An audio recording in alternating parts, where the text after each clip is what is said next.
Hi, I'm John Ceci. I'm an estate planning attorney in Brighton, Michigan.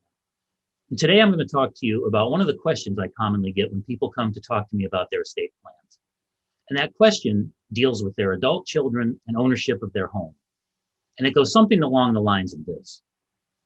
Why don't I just add my children to the deed to my home and not bother with all this stuff with the will or with the trust or things like that?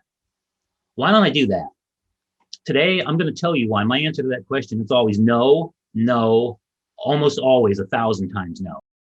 So I recently had a conversation with an attorney friend of mine who's dealing with this situation. Got a phone call from a woman who's facing eviction from a home that she's lived in for decades. But the thing is, she's not a renter and there's no mortgage against this house. And so if you know anything about renting, you know that generally speaking, if you don't pay your rent, you probably will get evicted. And if you know anything about owning a home and a mortgage, you probably know that when you have a mortgage, you have to pay your mortgage. If you don't, the bank might foreclose, and again, you could possibly be evicted. But that's not the situation that my attorney friend was facing and this woman was facing. So you might be asking yourself, well, how did she end up in this situation?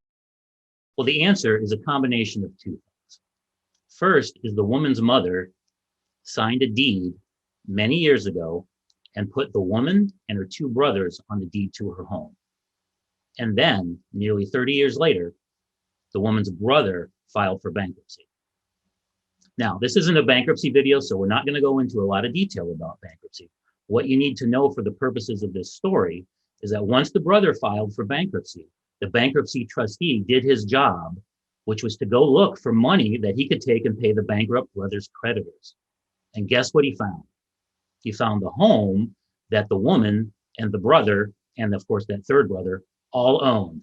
And he found no mortgage against this home. So what he realized was, well, I can try to force a sale of this home and take that bankrupt brother's share of the equity to pay that bankrupt brother's creditors. And that's exactly what he did. All these things happened because the woman's mother signed that deed all those years ago.